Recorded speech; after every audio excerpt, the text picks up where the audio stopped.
हर एक देवी देवता हमारे अर्धचेतन यानी अवचेतन को एक मैसेज देता है, एक प्रतीक है। जब हम एक देवी देवता की बात करते हैं, जब हम राम जी की बात करते हैं तो मर्यादा की बात करते हैं, जब हम हनुमान जी की बात करते हैं तो शक्ति की बात करते हैं। तो हर एक देवी देवता हमें एक मैसेज देता है। हर एक देवी देवता हिंदू दर्शन के अंदर हमें जोड़ता है किसके साथ? एक व्यक्ति जब अपने जीवन के अंदर कर्म से चूकता है, तो न्यूमरोलॉजी के अंदर अगर हम सही एनर्जी फोर्सेस यानी कि अगर हम बात करते हैं सही देवी देवताओं को अगर हम पूजना शुरू कर दें या आपकी वाइब्रेशन के साथ जो सिंक में आते हैं उन देवी देवताओं की अगर हम पूजा आराधना शुरू कर दें, तो आपके जीवन के अंदर जिस क्षेत्र से आप जुड़े हो उस क्षेत्र के अंदर आप प्रगति जो है वो हासिल कर सकते हो। तो जिनका भी जन्म किसी भी महीने की 1 तारीख, 10 तारीख, 19 तारीख या 28 तारीख को होता है, उनका मूलांक क्या हो जाएगा? 1। और 1 नंबर वाले व्यक्ति किस तरह के होते हैं? वो सूर्य की तरह के होते हैं।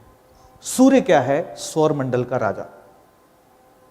और सूर्य क्या है? प्रकाश का ग्रह, जो कि लोगों को प्रकाश दे सकता है। जिस तरह से वो बाकी ग्रहों को प्रकाश देता है और सभी के लिए वो ऊर्जा का कारण है, ठीक उसी तरीके से एक अंक जिनका भी मूलांक 1 है, उनका व्यक्तित्व भी ऐसा होता है। पर यदि वो अपने व्यक्तित्व से चूकते हैं, अगर वो अपने व्यक्तित्व से पीछे हटते हैं, परे हटते हैं, तो वो हिंदू दर्शन के अनुसार भगवान श्री सूर्य नारायण की अगर पूजा आराधना करते हैं तो उनके जीवन के अंदर यदि कोई भी विघ्न या कठिनाई आ रही है तो वो दूर होती चली जाती है। क्योंकि भगवान श्री सूर्य नारायण साक्षात जिनके दर्शन 1 अंक वाले जो है वो रोज सुबह कर सकते हैं, और उन्हें ऐसा करना भी चाहिए। सुबह उठ करके सबसे पहला काम वो भगवान श्री सूर्य नारायण के दर्शन करें। और ठीक वही उनके घर के अंदर उनके जो पिता हैं वो क्या हैं? उनके लिए सूर्य है। तो वो सूर्य देवता को प्रणाम करें, साथ साथ में अपने पिता का आशीर्वाद ग्रहण करें। इससे बढ़िया उपचार उनके लिए कुछ भी नहीं हो सकता। अंक 2 की अगर बात करते हैं तो किसी भी महीने की 2 तारीख, 11 तारीख, 20 तारीख या 29 तारीख जिस भी व्यक्ति ने जन्म लिया है, इनका स्वभाव कैसा होता है? जिस तरह से चंद्रमा अपनी परिस्थितियां बदलता है शुक्ल पक्ष और कृष्ण पक्ष में, इनके मूड स्विंग्स भी वैसे हो जाते हैं। क्यों?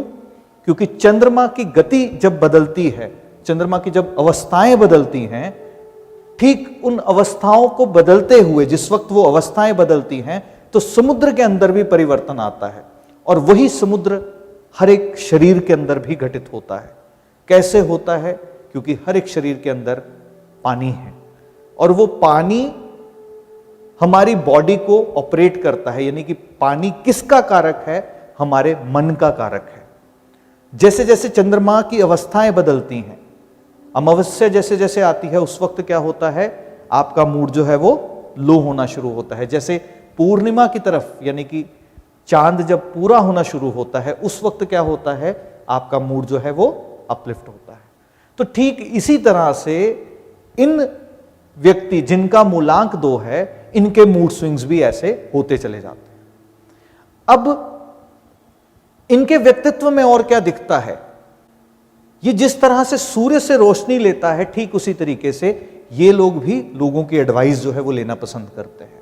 और हिंदू दर्शन के मुताबिक अगर हम देखें, भगवान श्री शिव, उनकी पूजा आराधना उपासना अगर कोई करता है और चंद्रमा की रोशनी के अंदर कुछ समय व्यतीत करता है, तो उनके जीवन के अंदर अगर किसी भी कारण से कोई विघ्न या कठिनाइयां आ रही हैं तो वो दूर होती है।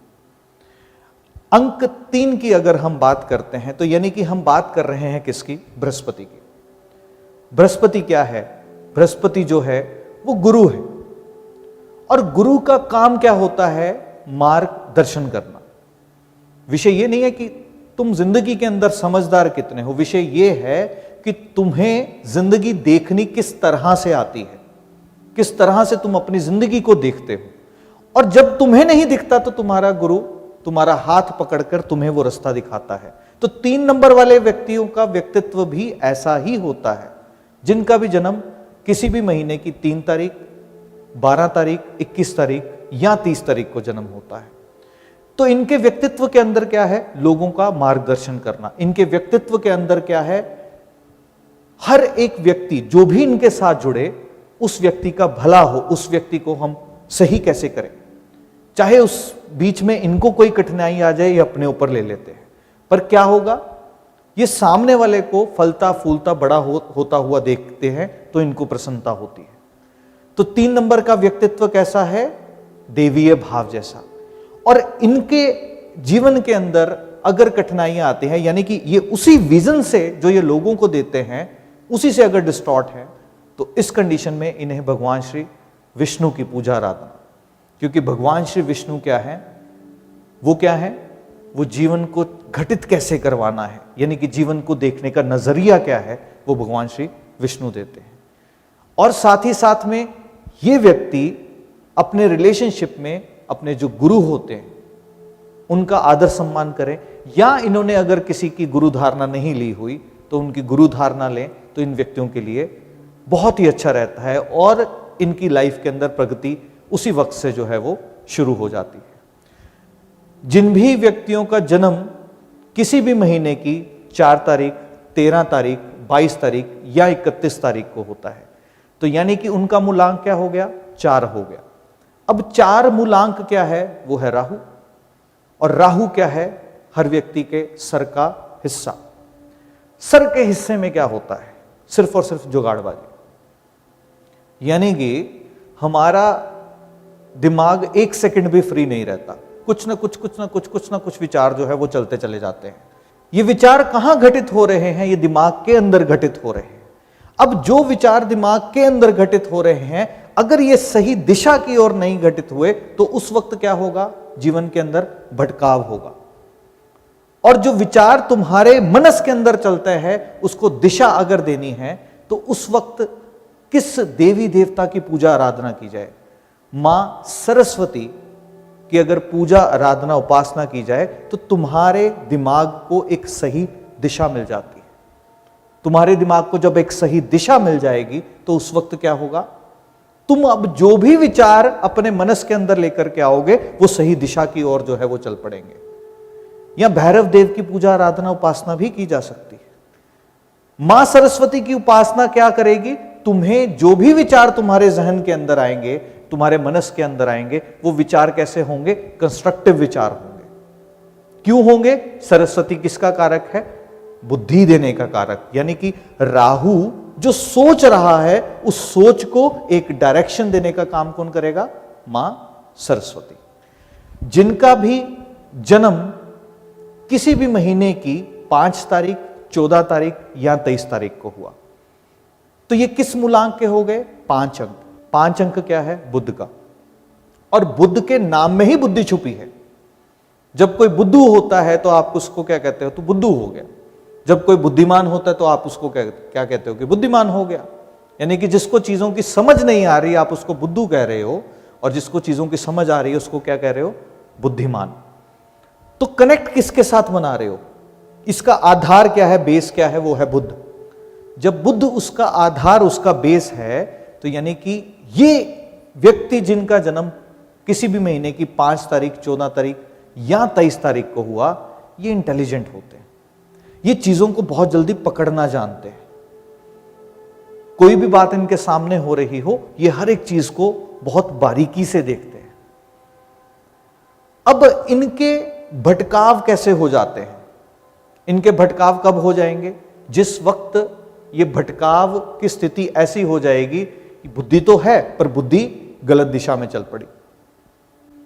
बुद्धि तो है पर उसका इस्तेमाल नहीं कर रहे। अब यही एक ग्रह भी ऐसा है जो पैसे देने का कारक है, और अगर बुद्धि सही दिशा में नहीं चली तो पैसे नहीं आएंगे। और बुद्ध देव को प्रसन्न करना है तो किसकी पूजा आराधना? भगवान श्री गणेश जी की पूजा आराधना उपासना। भगवान श्री गणेश जी की पूजा आराधना उपासना करने से क्या होगा? बुद्धि जो है वो सही दिशा पर चल पड़ेगी। क्यों? ऐसा क्यों? क्योंकि भगवान श्री गणेश जी को क्या वरदान है कि कोई भी कार्य करने से पहले तुम्हारे अगर नाम को जपा जाए या तुम्हारे नाम को सिमरण में लाया जाए तो वो काम जो है वो सफल हो जाता है। और रिश्तों के अंदर, संबंधों के अंदर 5 अंक क्या है, यानी कि मरकरी की अगर हम बात करते हैं, संबंध कौन से हो गए, तुम्हारे दादी और भुआ या बहन, इनसे संबंध अच्छे हों, इसको भी सुनिश्चित करें। जिनका भी जन्म किसी भी महीने की 6 तारीख, 15 तारीख या 24 तारीख को हुआ है, यानी कि हम किस मूलांक की बात कर रहे हैं, हम बात कर रहे हैं शुक्र की। शुक्र क्या है? शुक्र एक ऐसा सा ग्रह है, एक ऐसा सा प्लेनेट है जो कि इस भौतिक जीवन के अंदर हर सुख समृद्धि जो है वो व्यक्ति को देता है। और शुक्र वाले व्यक्ति को कैसे से होते हैं? बहुत ज्यादा सेंसिटिव होते हैं। क्यों? क्योंकि ये फेमिनाइन एनर्जीज को कैरी करते हैं। इनके नेचर के अंदर क्या होता है? बहुत ज्यादा सेंसिटिव हो जाते हैं, बहुत ज्यादा चीजों को लेकर चूजी हो जाते हैं, पर इनके अंदर चीजों को परखने की क्षमता बहुत अच्छी होती है। क्यों? क्योंकि इनका चुनाव किस ओर हो जाता है, जो चीज सबसे बेस्ट हो। पर यही वाइब्रेशंस अगर डिस्टर्ब हैं, तुम अगर अपने जीवन के अंदर चुनाव सही नहीं कर पा रहे, तो शुक्र वाले व्यक्ति, अगर हम बात करते हैं किस देवी देवता की पूजा करें, तो हम बात करते हैं मां लक्ष्मी की। मां लक्ष्मी की अगर पूजा आराधना उपासना करते हो तो तुम अपने जीवन के अंदर डिसाइसिव हो जाते हो कि तुम्हारे लिए कौन सा कार्य जो है तुम्हें सफलता देगा, कौन सा कार्य जो है तुम्हें वृद्धि देगा, कौन सा कार्य जो है तुम्हारे जीवन के अंदर बरकत डालेगा। और शुक्र क्या है? संबंधों में तुम्हारा संबंध जो कि तुम्हारा पत्नी के साथ होता है या पति के साथ होता है, उस संबंध को हम क्या कहते हैं? शुक्र। तो उनके साथ संबंध अच्छे हों तो भी शुक्र जो है वो अच्छे फल आप लोगों को देता है। 7 नंबर की अगर हम बात करते हैं तो जिनका भी जन्म किसी भी महीने की 7, 16 या 25 तारीख को होता है। 7, 16, 25 क्या हो गया? केतु का अंक। और केतु क्या है? राहु से बिछड़ा हुआ वो अंग जिसके पास सर नहीं है। जिसके पास सर नहीं है उसका क्या अर्थ हो गया? कि यानी कि केतु वाले व्यक्ति कभी कभी जिंदगी के अंदर डायरेक्शनलेस हो सकते हैं। ये व्यक्ति सबसे घनिष्ठ मित्र होते हैं, इनके पास दिमाग नहीं है फालतू का लगाने का। ये जिस भी संबंध के साथ जुड़ेंगे समर्पण भाव के साथ जुड़ जाते हैं। पर इनकी जिंदगी के अंदर एक कठिनाई है, इन्हें कौन सा कार्य किस वक्त करना है कभी कभी उसके अंदर चूक जाते हैं। क्यों? क्योंकि जिस भी कार्य के अंदर इन्वॉल्व हो गए, पूर्णता से इन्वॉल्व हो गए, दूसरे कार्य को पीछे छोड़ दिया। हो सकता है वो कार्य उस वक्त इतना महत्वपूर्ण ना हो।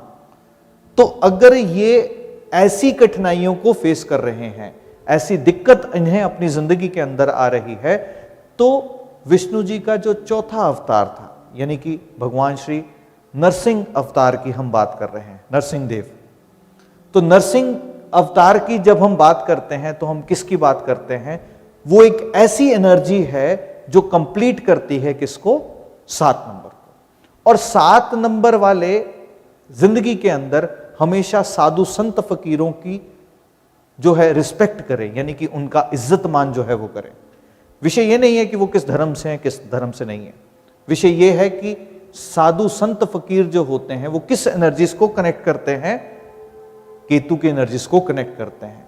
और दूसरा, ये लोग भी अगर जिंदगी के अंदर किसी की गुरु धारणा ले लेते हैं तो 7 यानी कि केतु, और केतु को कौन मिल जाता है? गुरु। तो जब केतु जिसके पास सर नहीं है, यानी कि अपना सही गलत कई बार नहीं सोच पाते, जब उसके पास गुरु की एनर्जीज आ जाती हैं, यानी कि देखने का दृष्टिकोण बढ़ जाता है, तो उस वक्त क्या होगा? ये अपनी डायरेक्शन के अंदर आ जाएंगे और जिस भी कार्य को करेंगे उस कार्य को सफल कर देंगे। जिनका भी जन्म किसी भी महीने की 8, 17 या 26 तारीख को होता है, तो इनका मूलांक क्या हो गया? 8। और 8 क्या है? शनि है। जब हम शनि की बात करते हैं, हम किन की बात करते हैं? जीवन के अंदर कर्मों की बात करते हैं। ऐसा क्यों कहा कि कर्मों की बात करते हैं? क्योंकि जीवन जब भी घटित होता है, जब भी तुम जन्म लेते हो, उसी वक्त से शनि की यात्रा जो है वो प्रारंभ हो जाती है कि तुम्हारा आयुष्य कितना है, तुम्हारा जीवन काल कितना है। और शनि जो है वो व्यक्ति के जीवन के अंदर कर्मास को भी बताता है, यानी कि जो कर्म तुम करते हो वो कर्मों का फल तुम्हें कौन सा ग्रह जो है वो देता है, शनि। और शनि इसलिए किसका प्रतीक है, मेहनत का प्रतीक है। तो ये व्यक्तियों का व्यक्तित्व कैसा होता है, ये व्यक्ति बाय डिफॉल्ट मेहनती होते हैं।